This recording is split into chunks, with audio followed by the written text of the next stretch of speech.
Hi, it's Kathy, and I am back with another Tippin' on Tuesday.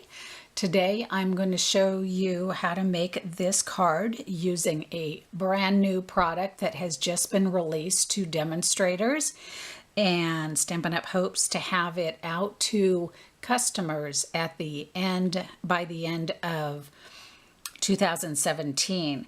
And it's a stamp set and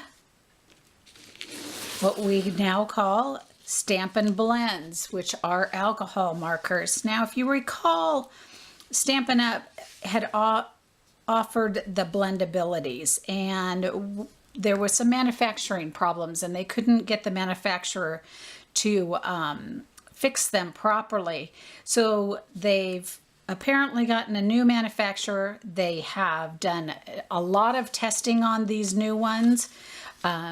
And they are real pleased with the results, and so they're getting them out to us to play with, to get used to, and to show them to you, and then they will be available later. So keep checking in with me, and I will let you know when they are available for you to order.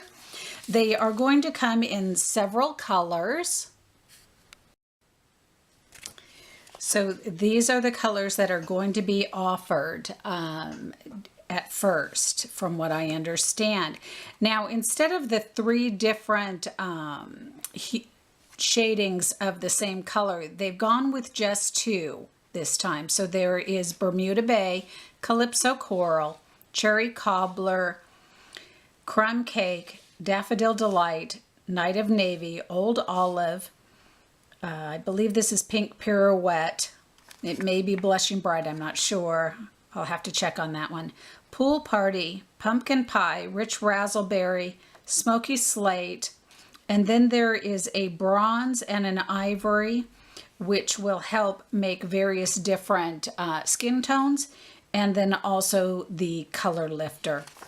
They also are offering this stamp set called Color Me Happy, and so that's what I'm going to be using today on this card. And then I'm going to talk to you about a couple other little tricks, and then talk to you a little bit about using the blends. So let's get started. So for this card, I've got an 8.5 by 5.5 inch piece of Bermuda Bay, a piece of Rich Razzleberry that measures 4 by 5.25, and a piece of Whisper White that measures 3 3/4 by 5. So my first tip is going to be just kind of a general tip. When you're, say, needing some circles punched out of a piece of cardstock, or you know, some labels punched out, typically we go right to the edge here and we punch. And I'm recommending don't do that. Give a little bit of a lip, and here's why. So if I punch in just a little ways, and I punch a couple of circles out here, and maybe one here, and this is for maybe a different project. So now I've got a scrap piece of paper here with some circles punched out of it. Now you could cut this and use this portion of it, but since I left enough of a gap out here, I can still use this as my mat for this piece, because as you can see, there's enough here. So that's my quick tip for you on when you're punching out. Just keep a little bit of a border, and then that piece might be able to be used as a matting in the future instead of wasted. So now I'll move on to the card itself and do some stamping. So now we're going to bring back our Memento Tuxedo Black ink and start using this again because of using the alcohol markers. We've been using the black archival quite a bit because that works well with the water-based markers, but since we're going to be using alcohol, we need to come back and start using our Memento Tuxedo Black ink. So let's go ahead and ink up our first stamp and put it up in the corner here. And then the other little lamp will go here. And then finally, I'm going to ink up the thank you.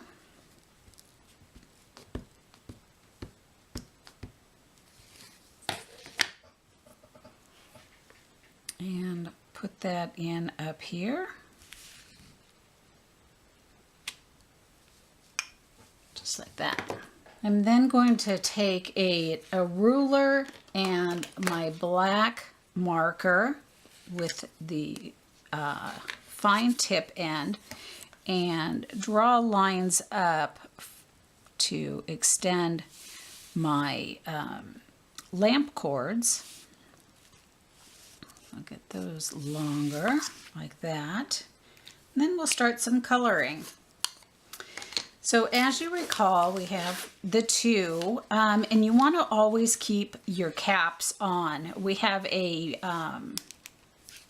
just like the old blendabilities, they are tight, and that's because they are alcohol, and they'll dry out if we don't have a good seal. So we want to have that great seal. So we've got a fine tip end, and they will snap in, and we have a brush end on each of them. So I'm going to go ahead and lay down the light color and then bring in my shading afterward. You do want to work with some paper behind because it will come through onto the back, if you recall.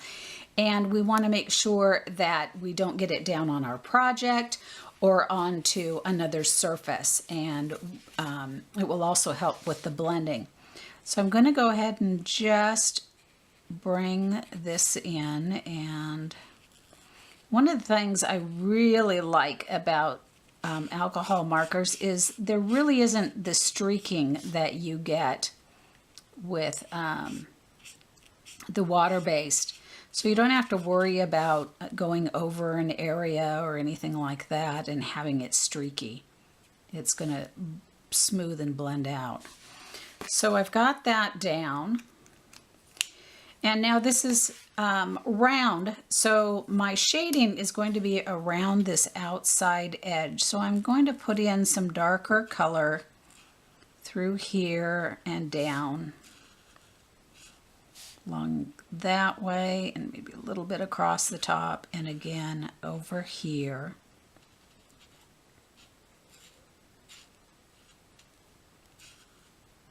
Like that. Okay. Close that up and come back with my other and start blending those two together. And this will lighten in the center area once they dry a bit. So we'll go ahead and leave that one, and we'll start working on this one, and then as that dries we'll come back to it. So again, I'm going to lay down the color with the lighter of the two. Now some people like working dark first, picking out their shading and then coming back. And that's a personal preference, whichever way works best for you. There are times that I like laying down the shadow first, and there are times that I like laying down the color first and then come back with the shadow. So it is definitely a personal preference on that. So I'm going to put my dark in here like that, and maybe a little bit up here and here. Come back with my light, and you always want to make sure you're closing up those caps, otherwise they will dry out. And they are a consumable, meaning that they are not going to be refillable at this time. I haven't heard of anything about re-inkers coming for them. Okay, so if you recall on the blendabilities, this color lifter works the same way in that if you can see here, I'll bring this up real close. I've come out right here, and you can see that little bit.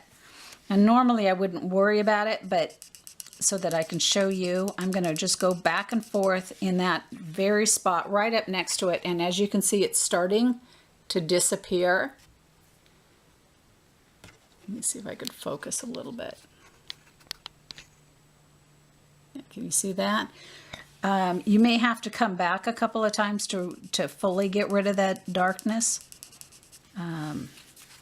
So there it is. It's pretty good.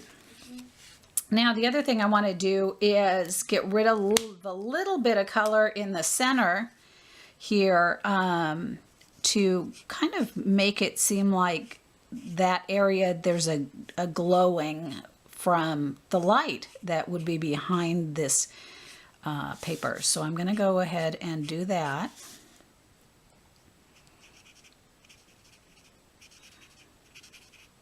And as you can see, it's just lightening it up just a tad bit. And we'll let that dry a little bit, and I may come back with this one and smooth some of that out again. This one I just don't like the way it's showing, so I'm going to go ahead and put it back. This one's not so bad, I don't mind it. Okay, so then for the thank you, I'm going to go ahead and put in on these outside edges the blue, or the Bermuda Bay, I should say. Now, you could use the brush tip, or you can work with the fine tip, whichever works better for you. So sometimes with this type of work, this would work better. Now, as you can see, I just went into this area. I could use the lifter on that, but I'm not going to worry about it right now. So I'm going to go ahead and start coloring this and fast forward the video so you don't have to watch all of it in real time. And I'll be back with you in a minute.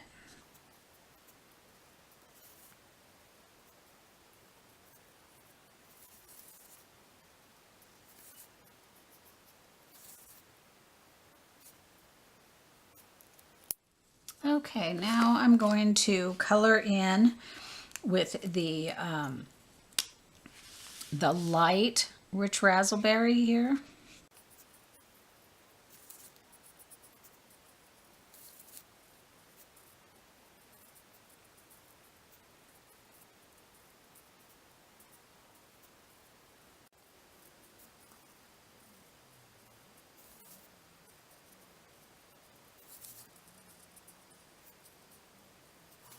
Okay, so we're done there, and as you can see right here, I missed a little spot for the Bermuda Bay.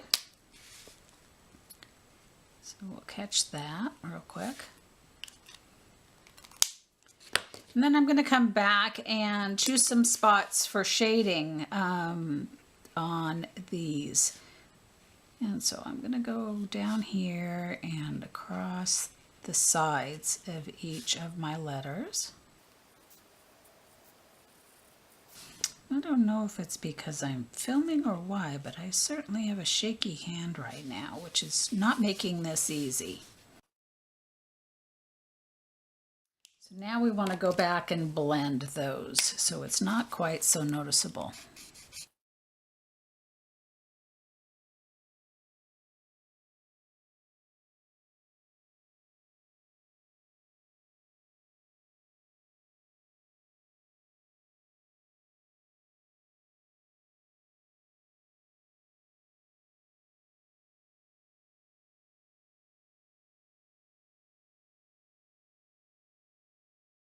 So I'm just catching a few of these spots that have still a various line, and I'm just pushing right at the edge because that will push some of that darker down and allow for the blending.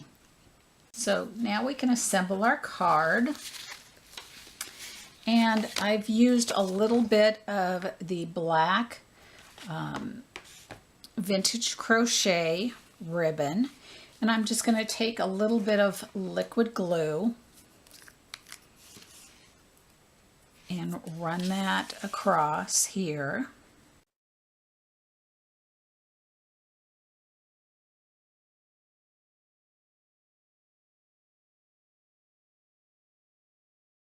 And on the back side, I'm going to use Fast Fuse.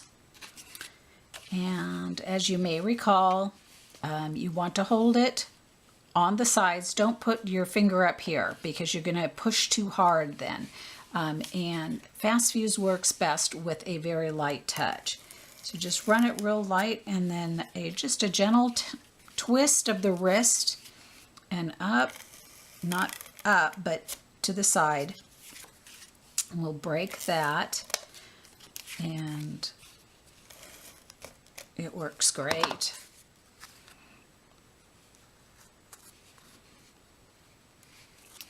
Okay, so now we have this piece that has the holes in it. So I'm going to move this paper out just in case my Fast Fuse grabs some of that. And it looks like my ribbon kind of moved low here. So let's move it up just a little bit. Got a little bit of time to adjust it with using the liquid glue. There we go. It's a little better. Yep, it did grab. And we'll go ahead and put this on the front of our card.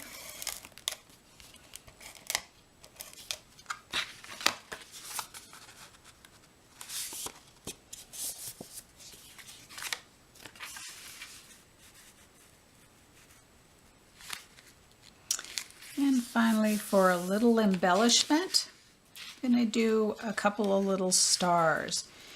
Now, on the sample that I had that I showed you, I just left them the wood. But let's have some fun with them and color them. So we're going to color them with the Bermuda Bay. And on this wood, it's actually looking pretty green. And then we'll do the turquoise, or not turquoise, the rich raspberry on the center one. And I'm just going to turn those over. And again, use my liquid glue because I've got that ribbon there. I'm going to need a good adhering glue.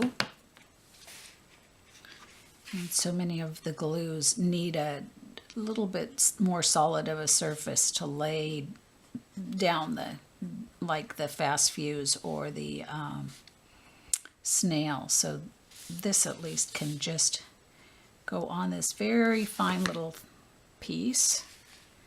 And we'll put that there and hold on to it for a minute. While we do that, we'll put a little bead of glue on this star and set that in the center. Gonna hold those in place for a minute.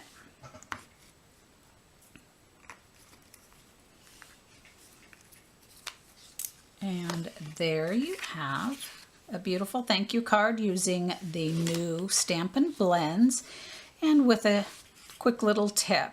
So thanks for joining me for another episode of Tippin' on Tuesday, and tune in again on Friday for a Fast and Fabulous on Friday video. Have a great week.